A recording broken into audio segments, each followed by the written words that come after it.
Je commence plus jamais par bonjour, donc je me suis dit que pour une fois, j'allais recommencer par bonjour. Je vous dis plus bonjour. Je trouve qu'il y a une question qui est importante. Moi, j'essaie de traiter de questions qui sont plutôt importantes sur Vlan, mais une des questions, c'est la manière dont on est gouverné. On est pas mal challengé aujourd'hui, en particulier à travers les technologies. C'est des sujets que j'ai déjà abordés sur Vlan, mais vraiment sur ce sujet de gouvernance, de la manière dont on est gouverné et les impacts que la technologie peut avoir, tant de manière positive que de manière négative. Ça, c'est un sujet que je n'avais pas vraiment traité. Et c'est pour ça que je reçois Primavera de Filippi, qui est une chercheuse du CNRS et de Harvard, qui est extrêmement focusée sur ces questions-là, qui a écrit un bouquin sur la blockchain et la loi, qui vraiment a approfondi, essayé de comprendre aussi dans les systèmes d'autres animaux pour voir comment on pouvait trouver des systèmes de gouvernance intéressants. Donc c'est une conversation qui se veut en tout cas accessible, qui va vous permettre aussi de vous poser des questions, je crois, importantes. Donc voilà. Aussi, si vous pouviez mettre un avis sur iTunes, mettre même 5 étoiles simplement, et sans écrire forcément un long commentaire, ça aiderait vraiment beaucoup de podcasts à remonter dans les algorithmes et à permettre à d'autres personnes de les découvrir. Donc si vous avez un iPhone, évidemment, n'hésitez pas à le faire. Donc voilà, je vous laisse avec ce podcast. Allez, Vlan, c'est parti. Donc bonjour Primavera. Bonjour. Donc tu es chercheur au CNRS à Harvard sur un sujet qui est la gouvernance. Et alors, en fait, ça fait quand même un bon quart d'heure qu'on discute de ce sujet et j'arrive pas à me définir ce que c'est que la gouvernance et comment attaquer ce podcast, justement. Je sais que t'es passionnante, donc je me suis dit, faut absolument qu'on se rencontre, faut absolument qu'on fasse cet épisode. Et en même temps, je me suis dit, mais mince, mais la gouvernance, mais de quoi on va parler? Alors, j'aimerais bien comprendre d'abord, pourquoi tu es chercheur sur ce sujet-là et qu'est-ce qu'on peut définir, comment tu peux définir la gouvernance? Ouais, donc tu me délègues à moi la responsabilité de répondre à cette question impossible. Donc pourquoi est-ce que je m'intéresse à la gouvernance? Peut-être on commence par ça avant de définir qu'est-ce que c'est la gouvernance. Essentiellement, depuis toute petite, je me suis beaucoup intéressée dans les communautés Internet à justement ces nouvelles formes de gouvernance qui émergent sur Internet, qui en fait se situent ce n'est pas une gouvernance hiérarchique traditionnelle donc d'une boîte, ce n'est pas non plus une gouvernance formalisé, etc., tel un gouvernement, etc. Donc c'est très grassroots, bottom-up, mais il y a quand même des pouvoirs, il y a des dynamiques de pouvoir, etc. Et en fait, puisque je participais à ces communautés, au début, j'avais cette vision comme c'est extrêmement fascinant parce que justement, ça ressemble en fait, quand tu as une vision extérieure, ça ressemble à cette gouvernance fantastique où en fait, il n'y a pas de chef et tout le monde se coordonne de façon organique, etc. Et puis en fait, une fois que tu rentres dedans et que tu fais partie de la communauté, tu te rends compte qu'en fait, cette apparence en fait de gouvernance sans formalisme, en fait, il y a des pouvoirs cachés. Ouais. Et je trouve ça intéressant parce qu'effectivement, d'une certaine façon, il y a des nouvelles opportunités d'expérimentation, mais en même temps, justement, le manque de formalisme, ça fait si que lorsqu'on a une gouvernance hiérarchique très formalisée, en fait, on sait exactement qui est dans le pouvoir. On peut observer les décisions qui sont prises. On peut comment on dit ça en français, je sais pas. On peut l'accountability. Donc on sait, on peut faire appel à une décision. On sait à qui s'adresser, etc. Donc on a peut-être moins de pouvoir, mais en fait, on sait qui a le pouvoir et donc ça nous donne du pouvoir. Parce qu'on peut superviser, monitorer ce qui se passe. Alors que quand tu es dans un système informel, eh bien, tu sais pas en fait qui décide parce que les décisions se font informellement, elles se font derrière les rideaux, etc. Et donc en fait, voilà, exactement, mais c'est ça en fait. Et pour pas dire que de toute façon c'est le cas aussi dans les formes plus hiérarchiques, mais une fois que la décision est prise officiellement, on a une procédure, etc. Donc on sait comment s'adresser. Alors que dans ces systèmes-là, tout le monde a une opportunité potentiellement d'agir et de prendre des décisions, mais en fin de compte, les utilisateurs ou les membres d'une communauté, ils ont moins la capacité de savoir d'où provient la décision, quelles sont les décisions en fait, et du coup de réagir surtout. C'est marrant parce que j'ai vu une stat aujourd'hui, avant que tu définisses ce que c'est que la gouvernance, mais tu l'as déjà un peu fait. J'ai vu une stat aujourd'hui qui dit que 60% des Américains pensent que les journalistes payent leurs sources. Et tu vois, ça revient un peu à ça. Je pense qu'il y a beaucoup de suspicions en ce moment sur nos modèles de gouvernance, de gouvernement en fait, à la manière dont les médias fonctionnent, à la manière dont les gouvernements fonctionnent. Pour toi, comment ça se fait qu'on challenge autant aujourd'hui justement? Alors attends, peut-être d'abord définir ce que c'est que la gouvernance et ensuite pourquoi on challenge autant les systèmes de gouvernance. Ouais. Je ne vais pas définir la gouvernance, mais je vais essayer d'identifier les composantes de la gouvernance. Et je pense qu'il y a 2 catégories en tout cas importantes. Donc un, c'est tout l'aspect donc de... Je vais le dire en anglais et après je vais essayer de le traduire en français. Donc en anglais, il y a la catégorie de sense making. Okay. Donc c'est de donner sens aux informations. Et la catégorie donc de decision making, c'est donc de la prise de décision. Et donc la partie en fait de donner sens aux informations, c'est de se tenir informé, donc c'est les médias, etc. C'est la délibération, c'est tout ce qui se passe avant la prise de décision qui va en fait nous permettre de prendre une décision informée. Et ça c'est un élément absolument fondamental qui trop souvent en fait est oublié parce que lorsqu'on parle de gouvernance, très souvent on va juste observer quel est le mécanisme par lequel on va prendre les décisions, donc quelle est la procédure, la formalité, etc. Mais en fait, c'est une partie assez moindre. Et je pense que ce qui se passe aujourd'hui, c'est surtout que toute la partie de sense-making, donc la partie où on va essayer de donner sens aux informations est en train en fait de s'écrouler, ou peut-être pas de s'écrouler, mais est en train d'être coopté par certains, surtout donc les médias, les fake news et tout ça. Et ça fait que si notre système de sense-making ne fonctionne pas, on peut même avoir le système de decision-making le plus parfait au monde, ça va pas du tout marcher, quoi. Parce que du coup, t'as pas la base. Exactement. Et je pense que ce qui se passe, c'est que en fait, on n'a pas vraiment changé nos mécanismes de prise de décision. Mais pourquoi, justement, il y a cette perte de confiance au sein donc, des systèmes de gouvernance? Je pense que c'est parce qu'on est en train d'attaquer... il y a un affaiblissement des mécanismes et des institutions qui permettaient de donner sens à l'information. Et c'est lié à quoi? C'est lié à la technologie? Je pense pas que c'est lié que à la technologie, mais c'est clair que la technologie, elle contribue pas mal. Ça, il n'y a aucun doute. Et je pense que c'est un peu le paradoxe de l'Internet, c'est-à-dire que l'Internet qui tout d'un coup nous permet à tous de s'exprimer et de délibérer, les promesses initiales de l'Internet qui étaient fantastiques, de cette espèce de sphère publique en réseau. Et puis, en fait, on se rend compte que, oui, tout le monde peut s'exprimer, mais il n'y a pas tout le monde qui peut... Il y a trop d'informations, il y a trop de gens qui s'expriment, et puis on ne sait plus quelle est la voix que l'on veut écouter et quelle est celle que l'on ne veut pas écouter. Il y a trop de gens qui s'expriment, et en même temps, peu de gens qui s'expriment. C'est-à-dire qu'en fait, ce qu'on disait dans un podcast précédent sur la démocratie et les réseaux sociaux, finalement, il y a... la stat, c'est que déjà, tout le monde n'est pas sur les réseaux sociaux, mais même sorti de là, les gens qui s'expriment sur les réseaux sociaux, c'est une partie qui est assez fine, assez faible. On dit en fait que c'est 1% des gens qui s'expriment, 10% des gens qui commentent, et puis 90% finalement des gens qui lisent. Donc c'est clairement pas la majorité. Et puis en plus, on sait que plus tu as des propos disons radicaux, plus l'algorithme va faire remonter ce propos, donc nécessairement tu vois un propos qui est particulier. Et c'est peut-être pour ça aussi, en France en tout cas, tu sais bien qu'on parle beaucoup de démocratie directe, on réfléchit à toutes ces problématiques-là. Toi, t'en penses quoi de ce système de démocratie directe, tu penses que c'est un bon moyen de faire de la gouvernance, est-ce que ça résout pas est-ce que tu penses que ça résout le problème justement de faire du sens de l'information? Je pense que non, justement, c'est-à-dire que la démocratie directe, ça implique que tout le monde soit informé sur tout. Et déjà, c'est pas le cas.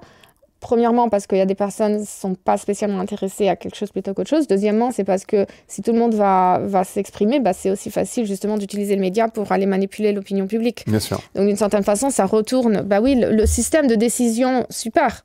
En théorie, c'est génial que tout le monde puisse s'exprimer, pas de problème. Le problème, c'est justement si on n'arrive pas à gérer bien la partie de sense-making, ça ne va pas marcher.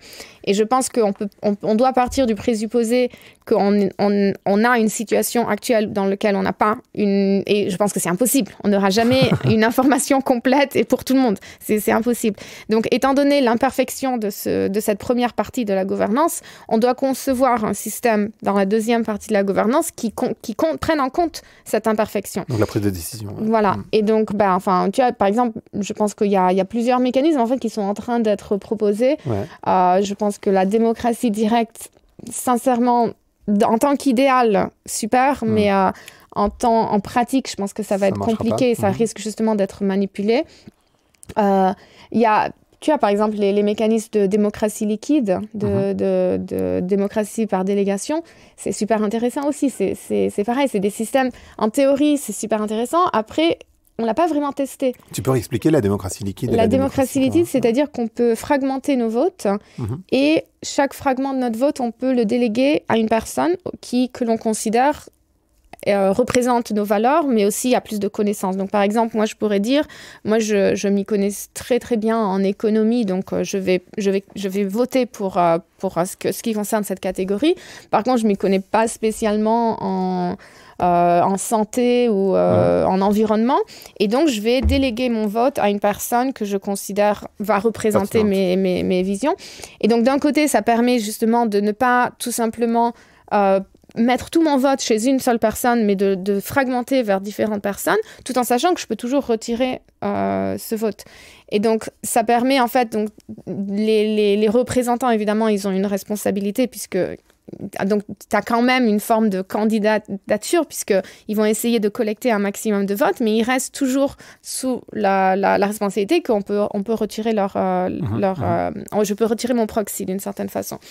Et l'idée, c'est justement de faire émerger des acteurs qui s'y connaissent bien dans une chose, mais tu peux pas t'y connaître bien de partout. Et c'est pareil. Moi, j'aime un candidat X parce que justement, sa politique économique, je suis complètement d'accord, mais ça se trouve, je suis absolument pas d'accord avec sa politique environnementale.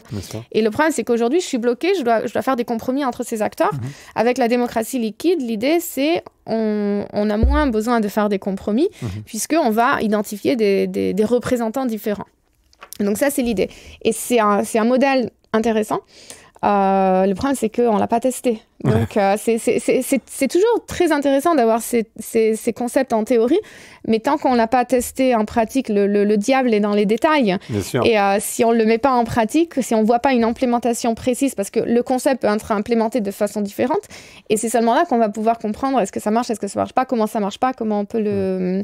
Sinon, il y en a un autre qui est assez intéressant, qui est en train d'être proposé en ce moment, c'est le quadratic voting. C'est-à-dire que c'est pas la démocratie directe où effectivement tout le monde a exactement tout le monde a le même voix, mais donc en fait ta voix, t'as des crédits. Donc chaque individu, on va dire, ils ont 100 crédits. Et je peux avec ces crédits, j'ai le droit d'acheter des votes. Et donc la spécificité de ce modèle, c'est que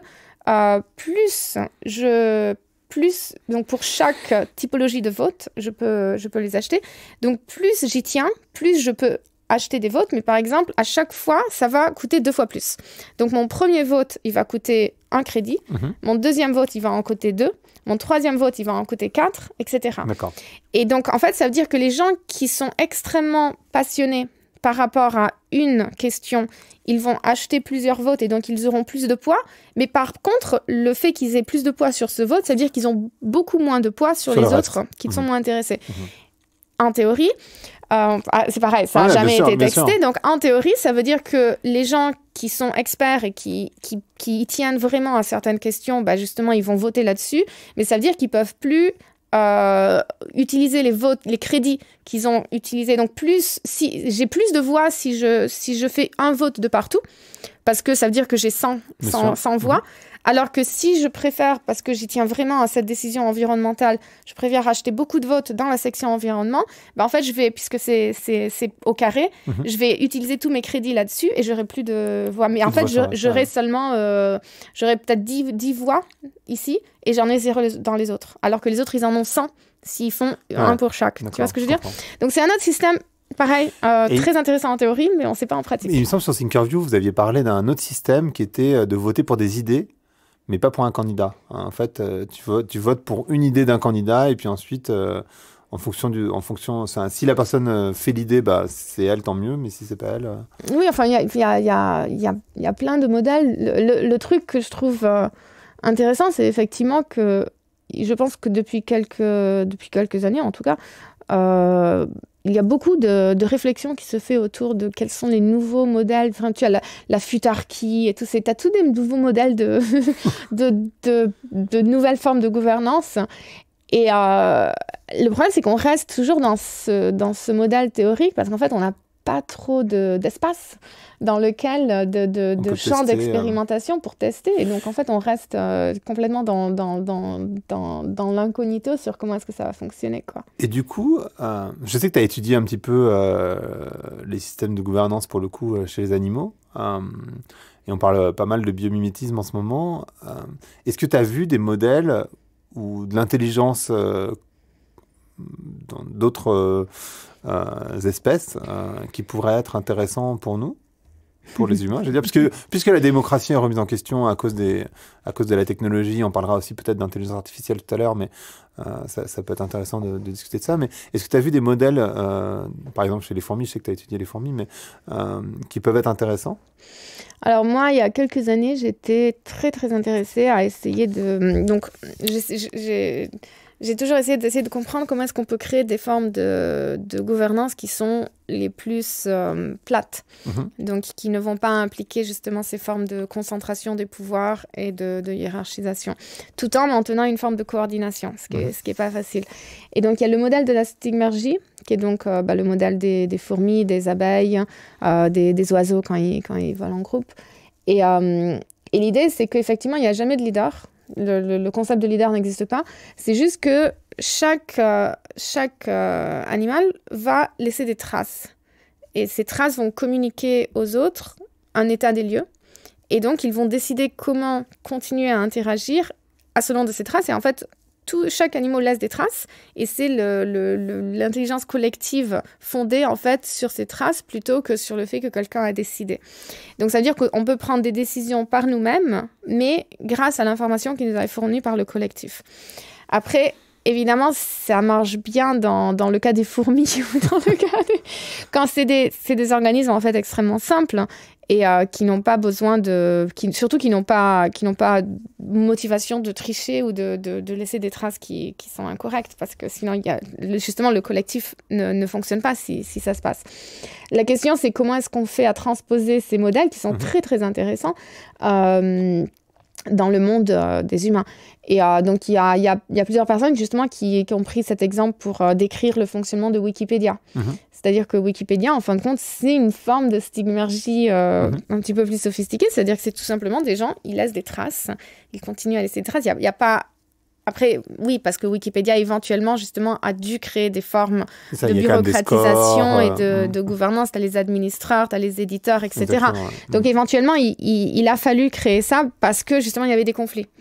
Et je pense qu'en fait, le modèle de la stigmergie, c'est fantastique si on arrive à avoir un alignement parfait de chaque individu au sein de cette collectivité.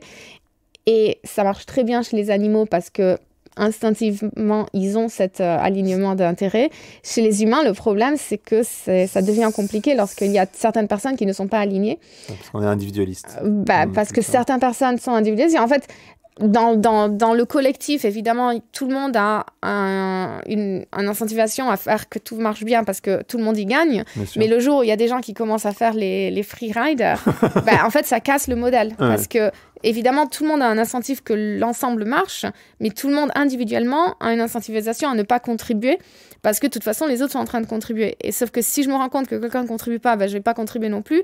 Et ça contamine en fait le collectif et tout d'un coup, ça casse. Et donc, il faut créer des mécanismes dans lesquels il y a toujours une incentivisation aussi bien collective qu'individuelle à contribuer de façon correcte à cette intelligence collective. Et ça, c'est compliqué. Et ça, c'est très compliqué. Voilà. Et je vais pas dire le mot, mais il y a... T'as le droit de dire le mot. Il y a plusieurs projets au sein de la blockchain qui essayent de faire ça. D'accord. Voilà, j'ai dit le mot. Non, mais on a le droit de parler de blockchain. Je voulais pas faire un sujet sur la blockchain. Parce qu'en fait, pour la blague, Primavera a écrit un bouquin sur la blockchain. Et comme on a déjà traité 2 fois de la blockchain, je voulais pas faire un sujet sur la blockchain. Pour moi, la blockchain, c'est juste une solution et pas un sujet en tant que tel. Mais bien sûr, on peut parler de blockchain. Hein. C'est pas un mot interdit. Et justement, tu parles de blockchain. La technologie, donc on l'a vu, ça pose des problèmes dans les systèmes de gouvernance, en particulier donc les réseaux sociaux, on en a parlé un petit peu. Il y a d'autres problématiques qui se posent avec l'intelligence artificielle. Alors en particulier, alors là on n'est plus sur les gouvernances de pays, mais plutôt sur des gouvernances ou d'éthique, typiquement une voiture ou autre. C'est quoi, alors d'un côté peut-être les problèmes ou les défis que génèrent les technologies, et peut-être de l'autre côté, et là tu auras l'occasion de parler de blockchain, les solutions qu'elles peuvent proposer. Non, enfin je sais vraiment pas si la blockchain apporte des solutions sur ces questions. Mais non, pour moi en fait c'est deux formes, 2 questions extrêmement différentes, mais qui toutes les deux ont leur intérêt. Et en fait les deux se rapportent à la question de l'autonomie. Enfin, en quoi l'intelligence artificielle soulève des nouvelles problématiques de gouvernance et en quoi la blockchain soulève des nouvelles problèmes de gouvernance, c'est parce que tous les deux, ils ont cette nouvelle forme d'autonomie, mais c'est une autonomie très différente. L'intelligence artificielle, c'est une autonomie décisionnelle, c'est-à-dire qu'on crée des systèmes qui sont capables de prendre des décisions par eux-mêmes, donc sur quelle est la meilleure façon d'agir, de coordonner, etc. Mais par contre, ils sont toujours d'une certaine façon contrôlés ou maintenus, enfin, ils sont sous l'emprise d'un opérateur. Bien sûr. Alors que lorsqu'on se déplace chez la blockchain, ils n'ont pas du tout d'autonomie décisionnelle parce que très souvent, c'est des systèmes super simples. Par contre, ils ont une autonomie opérationnelle, ce qui est super intéressant aussi, mais pour des raisons différentes. Et donc, les deux soulèvent des problématiques ainsi que des opportunités quand il s'agit de gouvernance. Donc, d'un côté, est-ce que vraiment la gouvernance, donc est-ce que l'intelligence artificielle nous permet justement de prendre des décisions qui sont meilleures que celles des humains, avec toutes les questions autour de si on leur donne, s'ils apprennent par rapport à nos décisions, de toute façon, ils ne seront pas tellement meilleurs que nous puisqu'on prend des décisions mauvaises, donc ils apprennent de nos décisions mauvaises, ils prennent tous nos biais, etc. Donc, comment faire apprendre un système d'intelligence artificielle pour qu'il s'émancipe par rapport à nos biais, par rapport à nos erreurs qu'on a fait dans le passé. Mais de façon plus problématique, selon moi, c'est surtout est-ce qu'on peut donner suffisamment d'informations à ces systèmes pour qu'ils prennent une bonne décision? Parce que de toute façon, on va sélectionner un certain nombre de données qu'on peut traduire dans un langage informatique pour qu'ils soient compris par ces machines, et ils vont peut-être arriver à des décisions intéressantes par rapport à ces données, mais ils vont jamais être capables de prendre en compte tout ce qui est autour. Donc, il y a des exemples intéressants. On voit pourquoi une voiture a fait un accident, mais si on analyse seulement les données que le système il avait, en fait, il l'a très bien fait. C'est juste qu'il n'avait pas pris en compte l'environnement. Et donc, à moins que ces systèmes ils sont capables de collecter suffisamment d'informations et de traiter toutes ces informations pour peut-être prendre une décision. Et ensuite, la deuxième problématique, selon moi, très importante dans l'intelligence artificielle, c'est le manque d'interprétabilité. C'est-à-dire qu'une fois qu'une décision est prise, donc ça revient à la discussion au début, c'est absolument fondamental de savoir pourquoi une décision a été prise pour pouvoir justement la remettre en cause, pour pouvoir faire un appel, etc. Alors que lorsqu'on a un système d'intelligence artificielle qui prend une décision et on n'a aucune idée pourquoi cette décision a été prise, en fin de compte, on a perdu complètement le pouvoir de répondre et de réagir à cette réponse, à cette décision.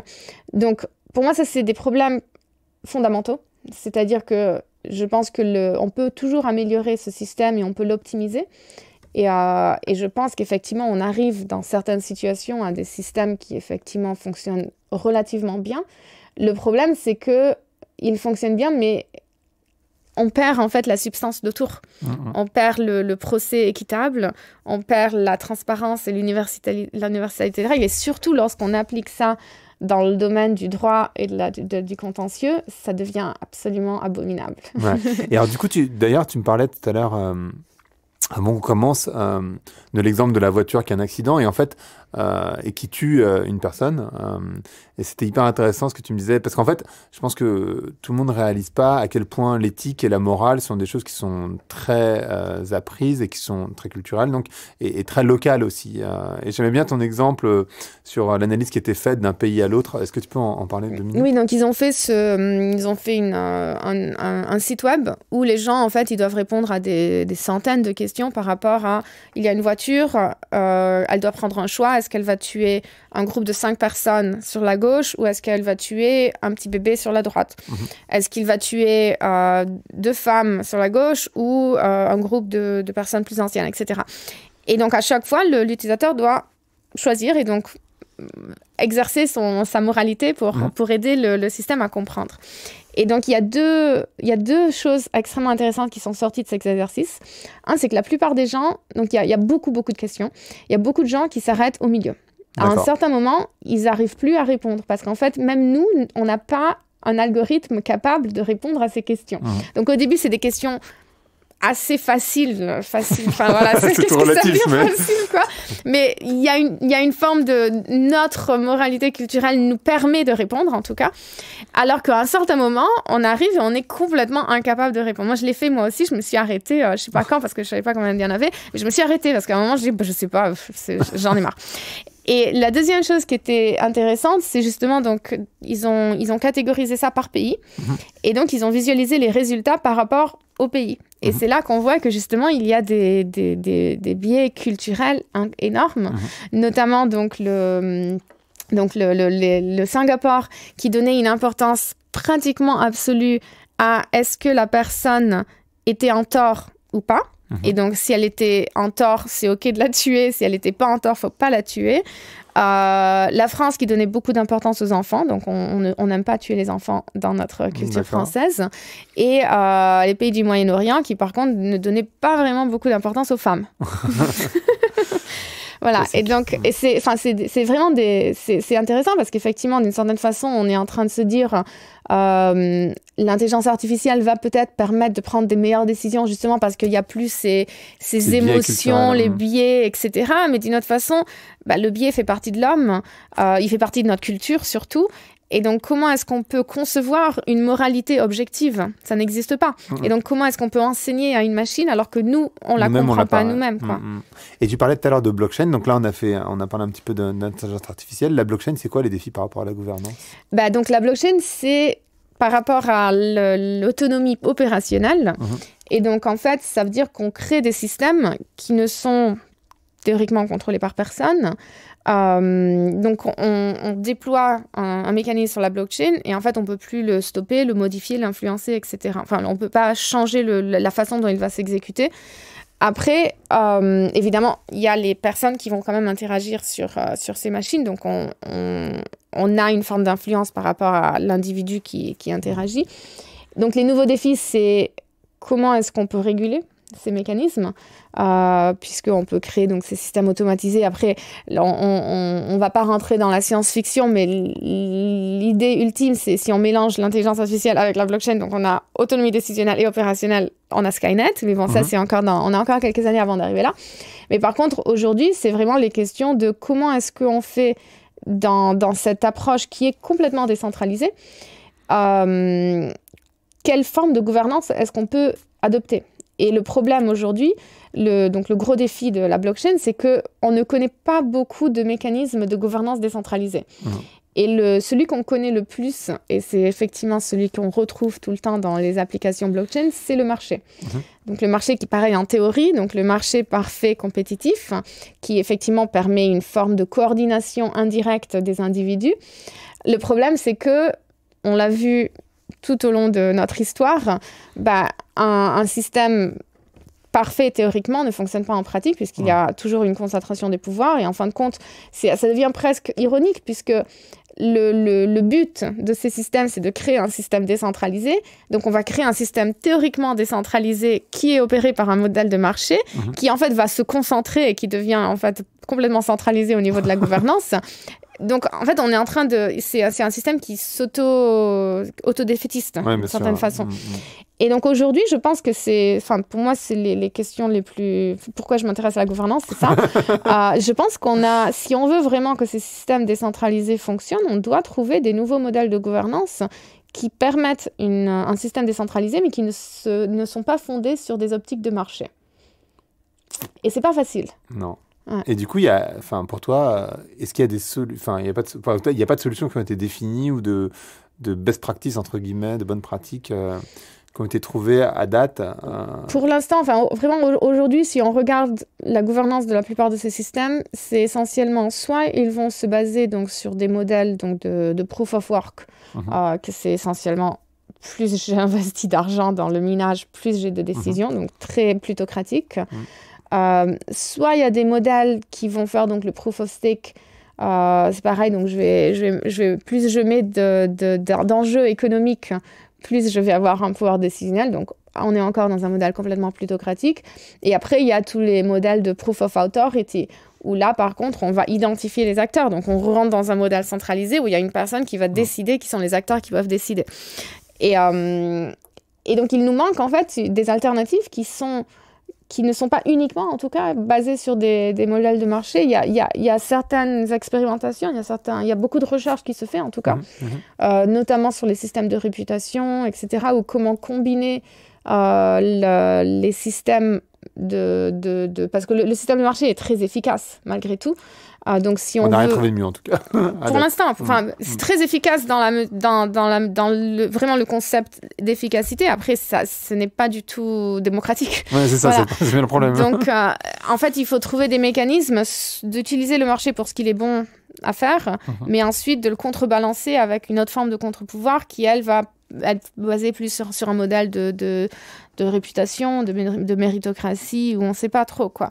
Et le gros problème actuel, je pense, au niveau de la blockchain, c'est que justement, le but de la blockchain, dans les blockchains publiques, c'est la pseudonymité. C'est-à-dire qu'on ne veut pas avoir cette entité centralisée qui va déterminer l'identité des personnes.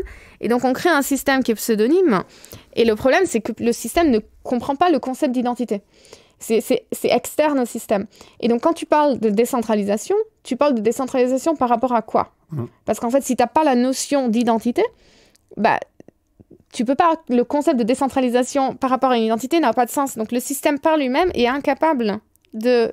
Tu peux pas concevoir, quoi qu'il soit, un système qui va comprendre l'existence d'une identité, parce que c'est externe au système. Oui, et donc, le concept de décentralisation par rapport à l'identité n'a pas de sens non plus. Et c'est pour ça qu'en fait, on retombe toujours dans des mécanismes de marché où c'est justement c'est la décentralisation par rapport à l'hashing power ou par rapport au token, mais on ne sait pas si c'est une personne qui détient tous les tokens. Bien sûr. Ouais, c'est tout le problème. Et c'est pour ça, moi je m'intéresse beaucoup à observer donc toutes les recherches qui se font par rapport au système de réputation. C'est-à-dire qu'on n'est pas nécessairement obligé d'aller identifier l'individu comme une identité, ma carte d'identité, mais par rapport aux contributions, par rapport aux actions que j'ai par rapport à une communauté. Ce qui se fait sur Wikipédia d'ailleurs. Notamment, exactement. Après, Wikipédia, ça reste un système centralisé, donc en fait, c'est beaucoup plus facile.